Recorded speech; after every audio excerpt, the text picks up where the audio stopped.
Hi guys. The last class for demand हमने अभी तक जो पढ़ा है वो ये है कि डिमांड एग्जैक्टली होता क्या है, डिजायर, वांट और डिमांड में हम लोगों का difference.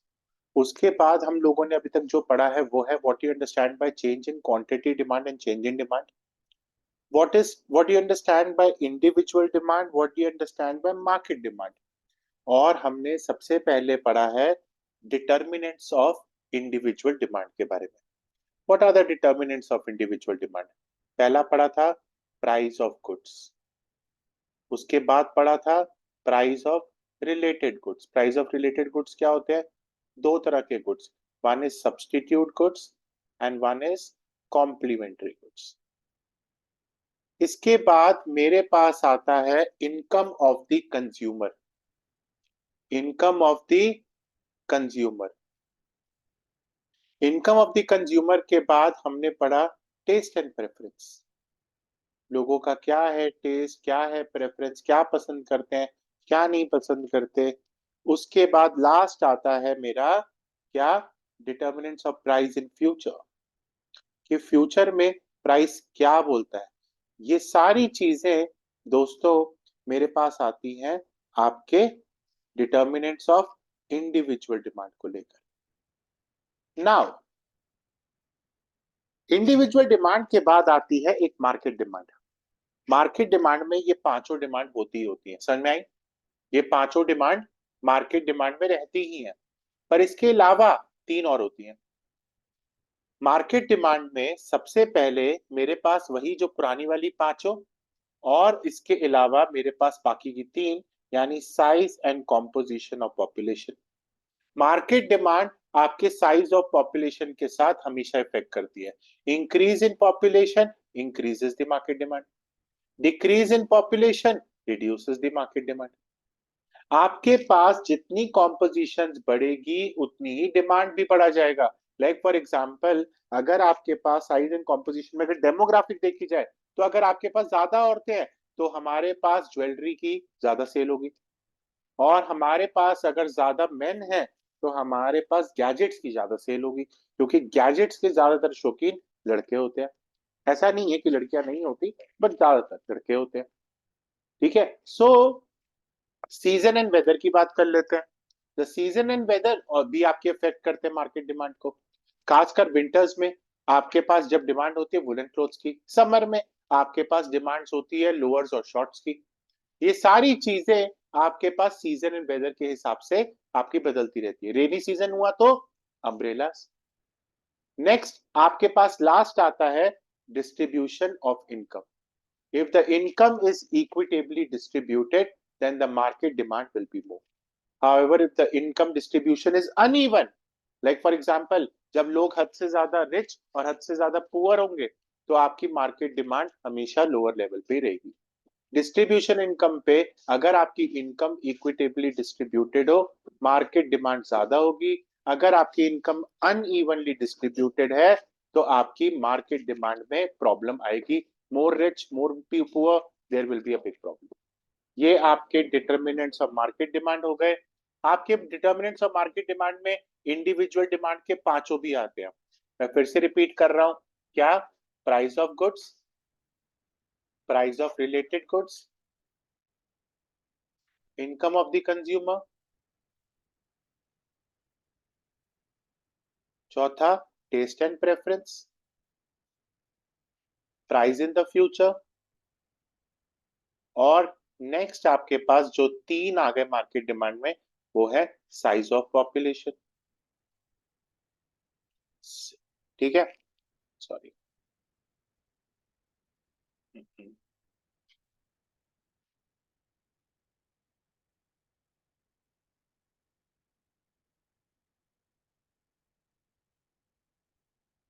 Size of population, next is season and weather, and the last is distribution of income. 5 minute लगेंगे, इसको पहले याद कर लीजिए, then will move it. So next is demand function? अभी तक हमने 8 डिटर्मिनेंट्स याद कर लिए। आप लोग प्लीज मेरे पीछे एक बार फिर से बोलेंगे। Price of goods, price of related goods, income of the consumer, taste and preference, price in future, season, weather, size and composition of population and distribution of income. अब मेरे पास डिमांड फंक्शन आता है, ये 1 मार्क का question आता है। What do you understand by demand function? Demand function मेरे प्यारे बच्चों ये बताता है रिलेशनशिप किसके बीच में, relationship between the quantity demanded and the factors influencing it. अभी आपको ऊपर याद करवाए ना 5 फैक्टर्स, क्या क्या थे 5 factors? Demand for goods, price of related goods, income of the consumer, taste and preference, expectations of the future. मैंने गलती से डिमांड बोल दिया, वो प्राइस ऑफ कमोडिटी है। ठीक है, तो ये आपके 5 चीजें ऊपर से आती हैं। इसके बाद मेरे पास होती है इंडिविजुअल डिमांड। इंडिविजुअल डिमांड का फंक्शन आपके फंक्शनल रिलेशनशिप किसके बीच में, इंडिविजुअल डिमांड और उनके फैक्टर्स। 5 फैक्टर्स, डिमांड के, इंडिविजुअल डिमांड और उनके फैक्टर्स के बीच में जो रिश्ता है वो इस तरीके से लिखा जाता है। Px is price of goods, ये नहीं, Dx is demand for goods, फिर इसके बाद मेरे पास price of related goods, income of the consumer, taste and preference and expectations in the future. ये 5 चीजें मेरे पास आती हैं। तो ये कौन सा फंक्शन है, डिमांड फंक्शन। अब आते हैं मेरे पास मार्केट डिमांड फंक्शन, वही 5 ऊपर वाले और 3 नीचे वाले।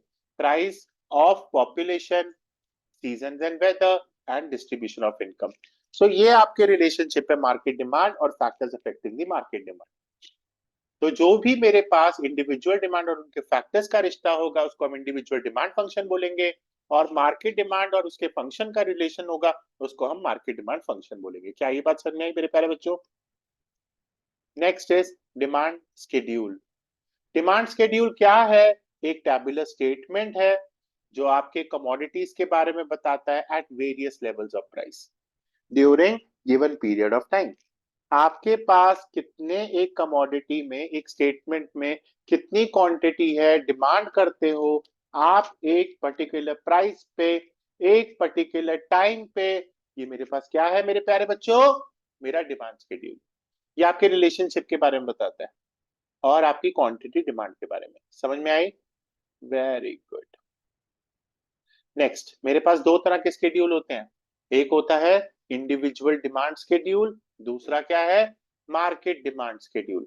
इंडिविजुअल डिमांड शेड्यूल ये आपकी various quantities of a commodity के बारे में बात करता है।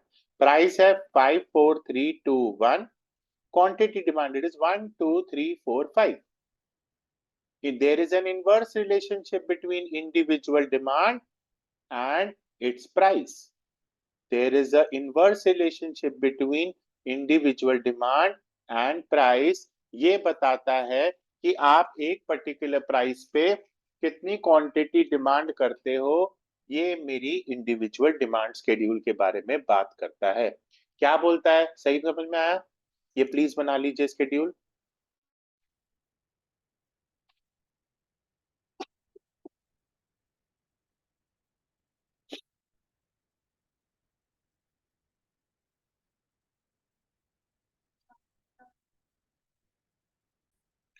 नेक्स्ट इसके बाद डिमांड, मार्केट डिमांड शेड्यूल। पर उससे पहले मैं आपको बताता हूँ डिमांड शेड्यूल बताता क्या है। डिमांड शेड्यूल आपको रिलेशनशिप के बारे में बताता है, क्या, 2 वेरिएबल के बीच में, प्राइस और quantity. More is demanded at lower price than at the higher price, more is demanded at the lower price as higher price. Market demand भी आपकी टैबुलर स्टेटमेंट है जो आपकी क्वांटिटीज के बारे में बताता है। ये बताता है कि फॉर एग्जाम्पल मेरे पास एक घर है ए, उन लोगों की डिमांड कितनी है, 1 2 3 4 5 जब प्राइस नीचे जा रहा है, और दूसरी तरफ मेरे पास एक दूसरा घर है, उनकी डिमांड कितनी है, 2 3 4 5 6। जब मैं इन दोनों की डिमांड को प्लस करूंगा तो ये क्या हो जाएगा, 3 5 7 9 और 11। तो ये क्या हो गया, ये आपकी मार्केट डिमांड ऊपर की तरफ बढ़ गई। समझ में आया? ये मार्केट डिमांड ऊपर की तरफ बढ़ रही है क्योंकि इंडिविजुअल डिमांड और भी ऊपर की तरफ जा रही है। अब यहाँ पर ये सवाल आता है कि मार्केट डिमांड तेजी से ऊपर क्यों हो रही है। मार्केट डिमांड इसलिए तेजी से ऊपर हो रही है क्योंकि इंडिविजुअल डिमांड में हम एग्रीगेट कर रहे हैं। आपकी डिमांड किसी और के घर की डिमांड, फिर किसी और के घर की डिमांड, तो एक्यूमुलेट होगी ना, इसीलिए ये ज्यादा तेजी से ऊपर जाती है। तो अब आपके पास आते हैं नेक्स्ट हम लोग डिमांड कर्व पे। ये मैंने आपको लास्ट क्लास में बताया था, डिमांड और क्वांटिटी डिमांड में फर्क। ठीक है, जब भी मेरे पास क्वांटिटी डिमांड में बात करते हैं तो अलग अलग चीजों के साथ होता है, पर ये हम बाद में बात करेंगे, ये क्वांटिटी डिमांड और डिमांड के बारे में। पर पहले हम डिमांड कर्व को पढ़ते हैं। डिमांड कर्व एक ग्राफिकल रिप्रेजेंटेशन है किसका, डिमांड शेड्यूल का। ठीक है, ये आपके लोकस है, लोकस मतलब सारे पॉइंट्स जहाँ पे मिलते हैं। ये आपको अलग अलग क्वांटिटीज के बारे में बताते हैं। क्वेश्चन क्या बनेगा, क्वेश्चन ये बनेगा कि what is the difference between, what you understand by demand curve, what are the different types of demand curve. दूसरा क्वेश्चन ये बनेगा उससे पहले वाले में, what is demand schedule and what are the different types of demand schedule. Next मेरे पास आता है डिमांड कर्व। डिमांड कर्व मुझे इनवर्स रिलेशनशिप के बारे में बताता है। किसके बारे में बताता है, इनवर्स रिलेशनशिप के बारे में। किसके इनवर्स रिलेशनशिप के बारे में, quantity demand with the price. ठीक है, यहाँ पे सारे अदर फैक्टर्स को हटाता है। मैंने आपको बताया था ना दोस्तों, चेंज इन डिमांड और चेंज इन क्वांटिटी डिमांड में क्या फर्क है। चेंज इन डिमांड में हमारे पास प्राइस का फर्क आता है। ठीक है, प्राइस का फर्क आता है, और चेंज इन क्वांटिटी डिमांड में अलग अदर फैक्टर्स का। यही पढ़ा था अपन ने। तो यहाँ पर देखिए, तो यहाँ पर हम जो बात कर रहे हैं डिमांड कर्व की, ये सिर्फ और सिर्फ प्राइस के बेसिस पे हो रहा है। यह आपको इनवर्स रिलेशनशिप के बारे में बता रहा है। आइए इंडिविजुअल डिमांड शेड्यूल बनाए। आपको याद होगा पीछे आपने अभी एक डिमांड कर्व का एक शेड्यूल बनाया था। क्या था आपका पहला शेड्यूल, आपका शेड्यूल था प्राइस 1 2 3 4, सॉरी 5 4 3 2 1, उल्टा बोल दिया हमने, सॉरी। प्राइस था 5 4 3 2 1 एंड डिमांड इज 1 2 3 4 5। तो यहाँ पे देखिए आप, क्वांटिटी बढ़ रही है, प्राइस घट रहा है। तो आपके 5 पे पहला पी, फिर आपका 4 पे 2, 3 पे 3, 2 पे 4 एंड 1 पे 5। प्लीज इस डाउनवर्ड स्लोपिंग कर्व को बना लीजिए। So let's move ahead. अब मेरे पास है मार्केट डिमांड कर्व। अब पहले तो इसका शेड्यूल वापस नोट कर लीजिए, मुझे पता है आप लोगों ने पीछे नोट नहीं करा। इसको नोट करिए सबसे पहले, इस शेड्यूल को। आपके पास शेड्यूल है 1 2 3 4 5, 2 3 4 5 6, और मार्केट डिमांड को प्लस कर लीजिए। 1 2 3 4 5, 2 3 4 5 6 बी का, और मार्केट डिमांड को प्लस कर लीजिए। मार्केट डिमांड को प्लस कर लीजिए दोस्तों। तो आपके पास क्या हो गया फिर से, 1 2 3 4 5, 2 3 4 5 6, 1 2 3 4 5, 2 3 4 5 6। तो ये मार्केट डिमांड क्या हो गया, 7 9 11। डन है, ये लेना, ये ए, ये बी, ये मार्केट डिमांड। हाँ, प्राइस 5 4 3 2 1, वो तो सेम ही है ना। डन है। अब यहां से शुरू होगी कहानी भाई साहब। यहां से देखो भाई, 5 4 3 2 1, पहले वाले का 5। ठीक है, 5 पे आपका प्राइस था, आपके पास डिमांड कितनी थी, 1। आपके पास 4, 4 का 2, 3 का 3, 4 का 4, सॉरी 2 का 4, और 1 का 5। ये आपकी डिमांड का वेग बन गई। फिर आपके पास जो दूसरी डिमांड कब बनी थी, वो क्या थी, 5 पे 2, 4 पे 3, 3 पे 4, 2 पे 5, और लास्ट में 6। और बाकी आपकी मार्केट डिमांड कब बनाइए भाई। ये थोड़ा ढंग से नहीं बनाया जिसने बनाया फिगर, पर आपको ढंग से बनाना है, बनाइए भाई अपने स्केड्यूल के साथ। मैं आपके साथ फिर से हेल्प कर देता हूँ आप लोगों की। आपने सबसे पहले क्या करना है, क्वांटिटी डिमांडेड लेंगे, क्योंकि आपके पास मैक्सिमम 12 है। 0 2 4 6 8 10, और ये 12। और आपका प्राइस क्या है, 1 2 3 4 5। अब आप बताइए पहले का कितना था? 5 का 1, 4 का 3 का 3, 2 का 4, 1 का 5। ये क्या है आपका? डिमांड ऑफ ए। उसके बाद आपके पास आता है डिमांड ऑफ बी। पहले क्या था? 5 का 2, 4 का 3, उसके बाद 3 का 4, 2 का 5 और 1 का 6। ये बच्चों क्या हुआ आपका? डिमांड का हुआ बी। और अब आप तीसरा बनाइए। पहले का क्या है? 3। 5 का क्या हो गया? 3। फिर उसके बाद 4 का कितना हुआ? 5। फिर आपके पास कितना हुआ? 7। फिर आपका 9 और ये आपका 11। क्या बात है! ये दिस इज एमडी। पहला डी ए। पहले का तो ये है ना, 1 2 3 4 5। एमडी। अच्छा, मार्केट डिमांड का पहला 3।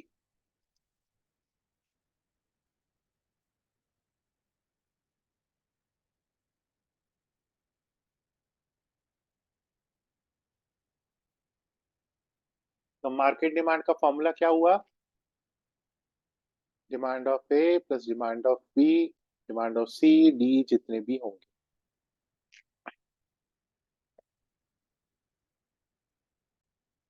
नाउ दोस्तों, द नेक्स्ट क्वेश्चन इज कि यार मार्केट डिमांड कर्व फ्लैटर है, क्यों? मार्केट डिमांड कर्व फ्लैटर है, पहला स्टेटमेंट तो ये ट्रू है। पर दूसरी कर्व ये फ्लैटर क्यों है? क्योंकि जैसे जैसे प्राइस चेंज होगा आपकी मार्केट में चेंजेस आएंगे, आपके इंडिविजुअल के उसमें लेकर। मैंने आपको भी पीछे समझाया था, आपकी इंडिविजुअल डिमांड में बहुत सारे चेंजेस आते हैं जैसे जैसे प्राइस चेंज होता है। तीसरी, next question, what is the slope of demand curve? Demand curve की स्लोप क्या है? डिमांड कर्व का स्लोप होता है delta P by delta Q. This is the question, very important question. Delta P by delta Q, यानी change in price by change in quantity.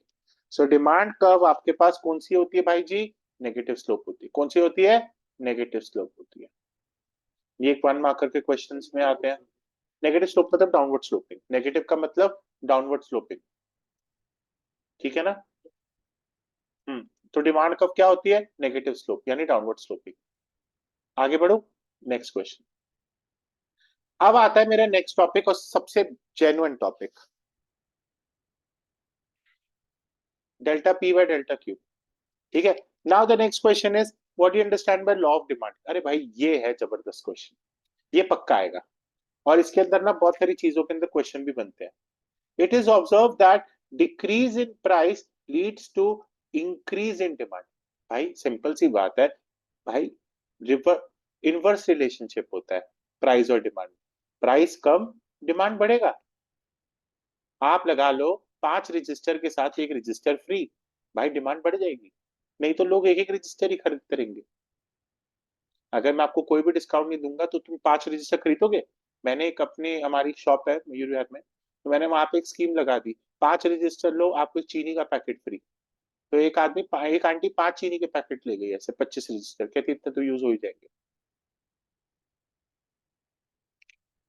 सुन के बड़ा shocking सा लग रहा होगा, पर ये स्कीम चलाई थी मैंने।